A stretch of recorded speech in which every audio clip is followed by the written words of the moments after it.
எல்லோருக்கும் வணக்கம். இது உங்கள் study with Darshan YouTube channel. நம்ம இந்த வீடியோவில் மார்ச் 18ஆம் தேதிக்கான கரண்ட் அஃபேர்ஸ் பார்க்க போகிறோம். ஸ்டார்ட் பண்ணுறதுக்கு முன்னாடி இப்போ 20ஆம் தேதி பார்த்தீங்கன்னா max live class plus test வந்து ஸ்டார்ட் ஆகுது. மேக்ஸ் லைவ் கிளாஸும் இருக்கும், டெஸ்ட் இருக்கும். இதுக்கான ஃபீஸ் வந்து 500 ரூபீ. டிஸ்கிரிப்ஷனில் GPay, PhonePe, Paytm, YouPay number கொடுத்துருக்கோம். பே பண்ணிட்டு டிஸ்கிரிப்ஷனில் கூட வாட்ஸ்அப் நம்பருக்கு ஸ்க்ரீன்ஷாட் எடுத்து அனுப்புனீங்கன்னா இந்த பேட்சில் ஆட் பண்ணிடுவோம். வேறு ஏதாவது டவுட் இருக்கவங்க காண்டாக்ட் நம்பர் டிஸ்கிரிப்ஷனில் இருக்குது, அந்த நம்பருக்கு காண்டாக்ட் பண்ணி கேட்கலாம். இப்போ நம்ம கரண்ட் அஃபேர்ஸ் பார்க்கலாம். ஃபர்ஸ்ட் கொஸ்டின், பேரவைத் தலைவர் பதவி விலகுதல், பதவியிலிருந்து அகற்றப்படுதல் தொடர்பாக கூறும் அரசமைப்பு சட்டப்பிரிவு எது? ஆன்சர் ஆப்ஷன் பி, சட்டப்பிரிவு 179. ஸோ பேரவைத் தலைவர் அப்படின்னா ஒவ்வொரு மாநிலத்திலுமே பார்த்தீங்கன்னா சட்டப்பேரவையில் தலைமை பொறுப்பில் தலைவர் ஒருத்தர் இருப்பார். ஸோ இப்போ ஃபார் எக்ஸாம்பிள் பார்த்தீங்கன்னா தமிழ்நாட்டுடைய பேரவைத் தலைவராக மு அப்பாவும் இருக்காங்க. ஸோ இந்த மாதிரி பேரவைத் தலைவர் வந்து பதவி விலகுறது, அவங்களை பதவியிலிருந்து அகற்றப்படுதல் தொடர்பாக ஆர்டிகல் 179 குறிப்பிடப்பட்டிருக்கு. இப்போ எதுக்காக இந்த ஆர்டிகல் பற்றி பார்க்குறோம் அப்படின்னா, இப்போ நம்ம தமிழ்நாடு சட்டப்பேரவைத் தலைவர் மு அப்பாவு இருக்காங்க இல்லையா, அவங்கள பதவி நீக்கம் செய்வதற்கான தீர்மானமானது அதிமுக சார்பில் சட்டப்பேரவையில் கொண்டு வரப்பட்டிருக்கு. அந்த தீர்மானமானது இப்போ தோல்வி அடைஞ்சிருக்கு. ஏன்னா இதுக்கு ஆதரவாக பார்த்தீங்கன்னா 63 பேர் மட்டும்தான் வாக்களிச்சிருக்காங்க. இதை எதிர்த்து 154 பேர் வாக்களிச்சிருக்காங்க. ஸோ அதிகமான வாக்குகள் வந்து எதிர்ப்புக்கு போனதுனால இந்த தீர்மானமானது தோல்வி அடைஞ்சிருச்சு. மறுபடியும் அந்த பொறுப்பில் மு அப்பாவு அவர்கள் வந்து தொடர்றாங்க. அதனால தான் நம்ம இந்த ஆர்டிகல் பற்றி பார்க்குறோம். ஸோ பேரவைத் தலைவர், பேரவை துணைத் தலைவர் வந்து பதவி விலகிறது, பதவியிலிருந்து அகற்றப்படுதல் தொடர்பாக சட்டப்பிரிவு 179 குறிப்பிடப்பட்டிருக்கு. அது மட்டும் இல்லாமல் சட்டப்பிரிவு 181 என்ன சொல்லுது அப்படின்னா, இப்போ பேரவைத் தலைவருக்கு எதிராக ஒரு தீர்மானத்தை சட்டப்பேரவையில் கொண்டு வராங்க அப்படின்னா அந்த தீர்மானத்தின் போது, அந்த தீர்மானம் முடிகிற வரைக்கும் அந்த தலைமை பொறுப்பில் அந்த பேரவைத் தலைவர் இருக்கக்கூடாது. ஏன்னா அவருக்கு எதிராக தானே இந்த தீர்மானம் கொண்டு வராங்க. அதனால பதவியிலிருந்து அகற்றுவதற்கான தீர்மானத்தை தலைமை வகுக்க கூடாது அந்த பேரவைத் தலைவர் அப்படின்னு சொல்லிட்டு சட்டப்பிரிவு 181 குறிப்பிடப்பட்டிருக்கு. இப்போ சட்டப்பேரவையில் ஒரு தீர்மானத்தை கொண்டு வரணும், தீர்மானத்தை விவாதத்துக்கு எடுக்கணும் அப்படின்னா ஃபர்ஸ்ட் அந்த தீர்மானத்தை ஒருத்தர் முன்மொழிவாங்க.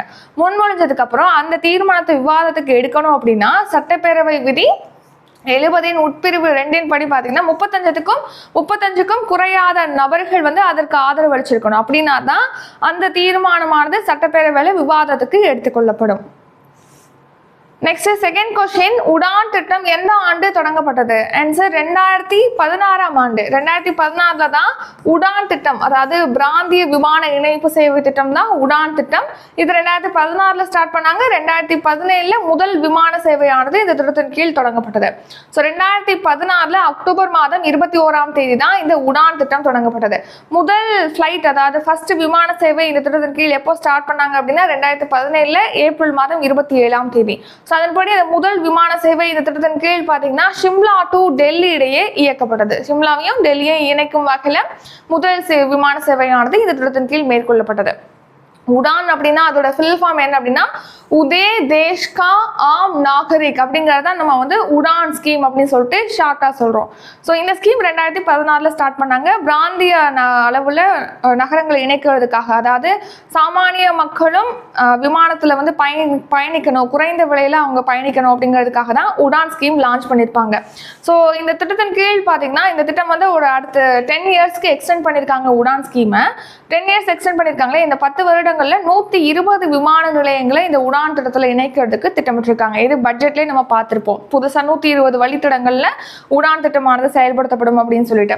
ஸோ இதனால பார்த்தீங்கன்னா 4 கோடி மக்களுக்கு விமான போக்குவரத்து இணைப்பானது கிடைக்கும் அப்படின்னு சொல்லிட்டு தெரிவிச்சிருக்காங்க. ஏற்கனவே இந்த திட்டத்தின் கீழ் இதுவரைக்கும் 1.5 கோடி மக்கள் வந்து பலனடைஞ்சிருக்காங்க. இன்னும் 4 கோடி மக்கள் பயனடையும் வகையில் இந்த ஸ்கீம் வந்து விரிவாக்கம் செய்யப்படும் அப்படின்னு சொல்லிட்டு தெரிவிச்சிருக்காங்க.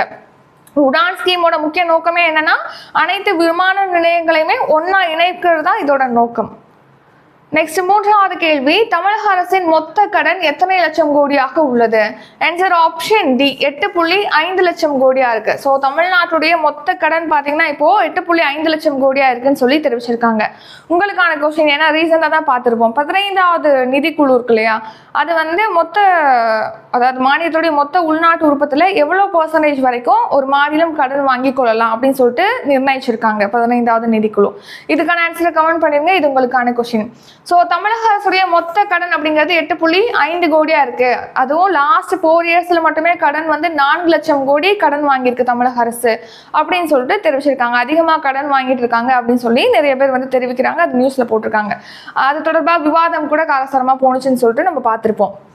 இதுக்கிடையில இந்திய அரசுடைய கடன் அப்படிங்கிறது எவ்வளவு கோடியா இருக்கு அப்படின்னா 181 லட்சம் கோடியா இருக்கு. அமெரிக்காவுடைய கடன் வந்து 3149 லட்சம் கோடியா இருக்கு. அமெரிக்காவுடைய கடனோட ஒப்பிடும்போது தமிழ்நாட்டோட கடன் வந்து 350 மடங்கு வந்து குறைவா தான் இருக்கு. தமிழ்நாட்டை விட 350 மடங்கு அதிகமா அமெரிக்காவில் கடன் இருக்கு அப்படின்னு சொல்லிட்டு தெரிவிச்சிருக்காங்க. 4வது கேள்வி, சமீபத்தில் இந்தியா நியூசிலாந்து இடையே எத்தனை ஒப்பந்தங்கள் கையொப்பமாகி உள்ளது? ஆன்சர் 6 ஒப்பந்தங்கள் கையொப்பமாகி உள்ளது. ரீசனா இந்தியாவுக்கும் நியூசிலாந்துக்கும் இடையே பார்த்தீங்கன்னா பாதுகாப்புத்துறையை வந்து 2 நாடுகளுக்கும் இடையே வந்து ஒத்துழைப்பை வலுப்படுத்துறது, நெக்ஸ்ட் வந்து கல்வி, விளையாட்டு, வேளாண்மை, பருவநிலை மாறுபாடு, சுங்கவரி அப்படின்னு சொல்லிட்டு ஒரு 6 ஒப்பந்தங்களானது இந்தியாவுக்கும் நியூசிலாந்துக்கும் இடையே கையொப்பமாயிருக்கு. நியூசிலாந்து பிரதமர் கிறிஸ்டோபர் லக்சன் வந்து இப்போ அரசுமுறை பயணமா நம்ம இந்தியாவுக்கு வந்திருக்காரு. ஸோ இந்த பயணத்தின் போது இந்தியாவுக்கும் நியூசிலாந்துக்கும் இடையே இந்த 6 ஒப்பந்தங்களானது கையொப்பமாயிருக்கு. அடுத்த 5வது கேள்வி, பிரதமர் தொழிற்பயிற்சி திட்டம் எந்த ஆண்டு தொடங்கப்பட்டது? ஆன்சர் 2024ஆம் ஆண்டு. ஸோ பிஎம் இன்டர்ன்ஷிப் ப்ரோக்ராம் அப்படின்னு சொல்லிட்டு சொல்லுவோம், அதாவது தொழிற்பயிற்சி திட்டம். ஸோ இந்த திட்டத்தின் கீழ் பார்த்தீங்கன்னா ஒரு டாப் 500 கம்பெனிஸில் இந்தியாவில் வந்து இளைஞர்களுக்கு திறன் பயிற்சியானது அளிக்கப்படுது. ஸோ அடுத்த 5 ஆண்டுகளில் 1 கோடி இளைஞர்களுக்கு திறன் பயிற்சி அளிக்கிறதுக்கு இந்த திட்டத்தின் கீழ் திட்டமிட்டிருக்காங்க. இப்போ இந்த பிரதமர் தொழிற்பயிற்சி திட்டத்துக்கான செயலி, ஒரு ஆப்பை வந்து நிதியமைச்சர் நிர்மலா சீதாராமன் அவர்கள் வந்து லான்ச் பண்ணியிருக்காங்க. ஸோ பிரதமர் தொழிற்பயிற்சி திட்டம், அதாவது பிரதமர் திறன் பயிற்சி திட்டம் அப்படின்னு சொல்லலாம், பிஎம் இன்டர்ன்ஷிப் ப்ரோக்ராம் அப்படின்னும் கேட்கலாம். இது 2024ஆம் ஆண்டு அக்டோபர் மாதம் 3ஆம் தேதி தொடங்கப்பட்டிருக்கு. இது 2024 to 25ஆம் நிதியாண்டுக்கான மத்திய பட்ஜெட்ல அறிவிக்கப்பட்ட ஒரு புதிய திட்டம் தான் இந்த இன்டர்ன்ஷிப் ப்ரோக்ராம். ஸோ இந்த திட்டத்துக்கான கைபேசி செயலியை ரீசெண்டா மத்திய நிதியமைச்சர் நிர்மலா சீதாராமன் அவர்கள் வந்து லான்ச் பண்ணியிருக்காங்க. இது லாஸ்ட் இயர் 2024 லான்ச் பண்ணாங்க இல்லையா? இந்த திட்டத்தின் கீழ் இப்போ நடப்பு நிதியாண்டு 2024 to 25ஆம் நிதியாண்டுல முதல் கட்டமா 1.27 லட்சம் இளைஞர்களுக்கு தொழிற்பயிற்சி அளிக்கிறதுக்கு திட்டமிட்டிருக்காங்க. மொத்தமா பாத்தீங்கன்னா அடுத்த 5 ஆண்டுகள்ல 1 கோடி இளைஞர்களுக்கு இந்த திட்டத்தின் கீழ் நம்ம நாட்டில் இருக்கக்கூடிய டாப் 500 கம்பெனிஸ்ல வந்து திறன் பயிற்சி அளிக்கிறதுக்கு திட்டமிட்டிருக்காங்க. நெக்ஸ்ட் 12 மாதம் இந்த திட்டத்தின் கீழ் பார்த்தீங்கன்னா திறன் பயிற்சி பெறக்கூடிய அந்த இளைஞர்கள் பார்த்தீங்கன்னா ஃபர்ஸ்ட் 12 மந்த் வந்து அவங்களுக்கு திறன் பயிற்சி அளிப்பாங்க. அந்த 12 மந்த் காலத்தில் ஒவ்வொரு மாதமும் 5000 ரூபாய் அவங்களுக்கு உதவித்தொகை வழங்கப்படும். ஒரு மாதம் பார்த்தீங்கன்னா அவங்களுக்கு 6000 ரூபாய் மானியம் வழங்கப்படும். ஸோ இந்த திட்டத்தின் கீழ் இளைஞர்களுக்கு இந்த உதவித்தொகை வழங்கப்படுகிறது. அடுத்த 6வது கேள்வி, மார்ச் 31க்குள் எத்தனை கோடி டன் சரக்குகளை கையாளும் திறன் கொண்ட நாடாக இந்தியா உருவெடுக்கும்? ஆன்சர் 160 கோடி. ஸோ இப்போ இந்த நிதியாண்டு முடிவடையும் போது மார்ச் 31ஓட இந்த நடப்பு நிதியாண்டு முடிவடையுது. ஸோ இந்த நிதியாண்டு முடிவடையும் போது பார்த்தீங்கன்னா நம்ம இந்தியா வந்து 160 கோடி டன் சரக்குகளை கையாளும் திறன் கொண்ட நாடாக உருவெடுக்கும் சொல்லிட்டு தெரிவிச்சிருக்காங்க. இப்போ அப்படி 160 கோடி டன் சரக்குகளை கையாளும் திறன் கொண்ட இந்தியா உருவெடுத்துச்சு அப்படின்னா உலகத்திலே பார்த்தீங்கன்னா சீனா அப்புறம் அமெரிக்காவுக்கு அப்புறமா உலகின் முதல் 3 நாடுகள், அதிகமான சரக்குகளை கையாளும் திறன் கொண்ட நாடுகளோட பட்டியலில் முதல் 3 நாடுகளோட இந்தியாவும் இணையும் அப்படின்னு சொல்லிட்டு தெரிவிச்சிருக்காங்க. நெக்ஸ்ட் இந்த வருஷம் பார்த்தீங்கன்னா சுமார் 1400 ரயில் இன்ஜின்கள் தயாரிக்கப்படும் சொல்லிட்டு தெரிவிச்சிருக்காங்க. 2023-24ஆம் நிதியாண்டுல இந்திய ரயில்வே வந்து சுமார் 2.78 லட்சம் கோடி வருவாய் பெற்றிருக்கு. அதுல 2.75 லட்சம் கோடி வந்து செலவாயிருக்கு அப்படின்னு தெரிவிச்சிருக்காங்க. அடுத்து 7வது கேள்வி, Indian Wells Open Masters tennis போட்டியில் சாம்பியன் பட்டம் வென்றவர் யார்? Answer Jack ட்ரேப்பர். ஸோ இப்போ ரீசெண்டா அமெரிக்கால இந்த Indian Wells Open Masters tennis போட்டியானது நடைபெற்றிருக்கு. இதுல பாத்தீங்கன்னா பிரிட்டன் நாட்டை சேர்ந்த டென்னிஸ் வீரர் ஜேக் ட்ரேப்பர் வந்து சாம்பியனா இருக்காரு. ஸோ இவர் பார்த்தீங்கன்னா இறுதி ஆட்டத்தில் டென்மார்க் நாட்டை சேர்ந்த ஹோல்கர் ரூனை வந்து வீழ்த்தி இந்த சாம்பியன் பட்டத்தை வின் பண்ணியிருக்காரு. இது இவர் வின் பண்ண 3வது ஏடிபி டூர் பட்டம். அடுத்து மகளிருக்கான ஒற்றை பிரிவில் பார்த்தீங்கன்னா ரஷ்யாவை சேர்ந்த இளம் வீராங்கனை மிரா ஆண்ட்ரிவா சாம்பியனா இருக்காங்க. சமீபத்தில் தான் இவங்க வந்து துபாய் ஓபன் டென்னிஸ் போட்டியிலையும் சாம்பியனா இருப்பாங்க. அடுத்து 8வது கேள்வி, எஸ் ராமகிருஷ்ணன் திரவ மற்றும் வெப்ப அறிவியல் ஆராய்ச்சிக்கான உயர் சிறப்பு மையம் எந்த ஐஐடியில் தொடங்கப்பட்டுள்ளது? Answer option B, Chennai IIT. So Chennai ஐஐடியில தான் இப்போ ஸ்ரீ எஸ் ராமகிருஷ்ணன் திரவ மற்றும் வெப்ப அறிவியல் ஆராய்ச்சிக்கான உயர் சிறப்பு மையமானது இப்போ திறக்கப்பட்டிருக்கு. இதை வந்து நம்ம இஸ்ரோவுடைய 11வது தலைவரான வி நாராயணன் அவர்கள் தான் திறந்து வச்சிருக்காங்க. ஸோ திறந்த வச்சுட்டு அவர் பேசிய போது என்னென்ன முக்கியமான விஷயங்கள் சொல்லியிருக்காரு அப்படின்னா, இப்போ ககன்யான் திட்டம் மேற்கொள்றாங்க. அதாவது மனிதர்களை விண்ணுக்கு அனுப்புவதற்கான திட்டம் தான் ககன்யான் திட்டம். ஸோ மனிதர்களை ஃபர்ஸ்ட் விண்ணுக்கு அனுப்புறதுக்கு முன்னாடி வியோமித்ரா ரோபோவை விண்ணுக்கு அனுப்புறதுக்கு திட்டமிட்டிருக்காங்க. வியோமித்ரா அப்படிங்கிறது பார்த்தீங்கன்னா பெண் உருவத்தில் வடிவமைக்கப்பட்ட இஸ்ரோனால உருவாக்கப்பட்ட ஒரு ரோபோ தான் வியோமித்ரா ரோபோ. நெக்ஸ்ட் பாத்தீங்கன்னா தூத்துக்குடியில குலசேகரப்பட்டினத்துல பாத்தீங்கன்னா ராக்கெட் ஏவுதளமானது அமைக்கப்படுது. இந்த ராக்கெட் ஏவுதளம் 2 இயர்ஸ்ல வந்து பயன்பாட்டுக்கு வரும்னு சொல்லியிருக்காங்க. அதன்படி அந்த ராக்கெட் ஏவுதளத்துல முதன்முறையாக அடுத்த தலைமுறைக்கான ஏவுகணை, அதாவது NGLV ராக்கெட் ஆனது விண்ணில் அனுப்பப்படும். இது பாத்தீங்கன்னா ஒரு 500 டன் எடை கொண்ட செயற்கைக்கோள்களை எடுத்து செல்லக்கூடிய ஒரு ஏவுதளமாக அமைக்கப்படுது அப்படின்னு சொல்லிட்டு தெரிவிச்சிருக்காங்க. அடுத்து 9வது கேள்வி, உச்சநீதிமன்றத்தில் அனுமதிக்கப்பட்ட நீதிபதிகளின் பணியிடங்கள். Answer option B 34. ஸோ உச்சநீதிமன்றத்தில் பார்த்தீங்கன்னா ஒரு தலைமை நீதிபதி 33 நீதிபதிகள் அப்படின்னு சொல்லிட்டு மொத்தமாக 34 நீதிபதிகள் வந்து இருப்பாங்க. இப்போ ரீசெண்டாக உச்சநீதிமன்ற நீதிபதியாக ஜெயமால்யா பாக்ஸி என்பவர் வந்து நியமிக்கப்பட்டிருக்காங்க. இவர் இப்போ பொறுப்பேற்றிருக்காரு. இவருக்கு யார் பதவி பிரமாணம் செய்து வச்சிருக்காங்க அப்படின்னா உச்சநீதிமன்ற தலைமை நீதிபதி சஞ்சீவ் கண்ணா அவர்கள் தான் இப்போ பதவி பிரமாணம் செய்து வச்சிருக்காங்க. இப்போ உச்சநீதிமன்ற நீதிபதியாக பொறுப்பேற்றக்கூடிய ஜெயமால்யா பாக்ஸி என்பவர் வந்து கொல்கத்தா உயர்நீதிமன்றத்துடைய நீதிபதியாக இதுக்கு முன்னாடி இருந்திருக்காரு. நெக்ஸ்ட் பாத்தீங்கன்னா உச்சநீதிமன்றத்துல இப்போ நீதிபதிகளோட எண்ணிக்கை 33ஆக உயர்ந்திருக்கு. எவ்வளவு வரைக்கும் இருக்கலாம் அப்படின்னா 34 நீதிபதிகள் வரைக்கும் இருக்கலாம். இந்த ஜெயமால்யா பாக்ஸி பாத்தீங்கன்னா உச்சநீதிமன்ற நீதிபதியாக 2031ஆம் ஆண்டு வரைக்கும், அதாவது 6 வருஷத்துக்கு மேல அவர் அந்த பொறுப்புல இருப்பாரு. இவர் உச்சநீதிமன்ற தலைமை நீதிபதியாக ஆகுறதுக்கும் வாய்ப்பு இருக்கு அப்படின்னு சொல்லிட்டு தெரிவிச்சிருக்காங்க. அடுத்து ஷார்ட் நியூஸ். இப்போ வாஜ்பாய் அவர்கள் தலைமையிலான ஆட்சியின் போது பாத்தீங்கன்னா மத்திய அமைச்சராக இருந்தவர் தான் தேவேந்திர பிரதான். இவர் வந்து இப்போ மத்திய கல்வி அமைச்சராக இருக்கக்கூடிய தர்மேந்திர பிரதானுடைய தந்தை. இவர் இப்போ காலமா இருக்காரு. அடுத்த நிதித்துறை சார்பில் பாத்தீங்கன்னா தமிழர் நிதி நிர்வாகம் தொன்மையும் தொடர்ச்சியும் அப்படிங்கிற ஆவண நூலானது உருவாக்கப்பட்டிருக்கு. இதை முதலமைச்சர் ஸ்டாலின் அவர்கள் வெளியிட்டிருக்காங்க.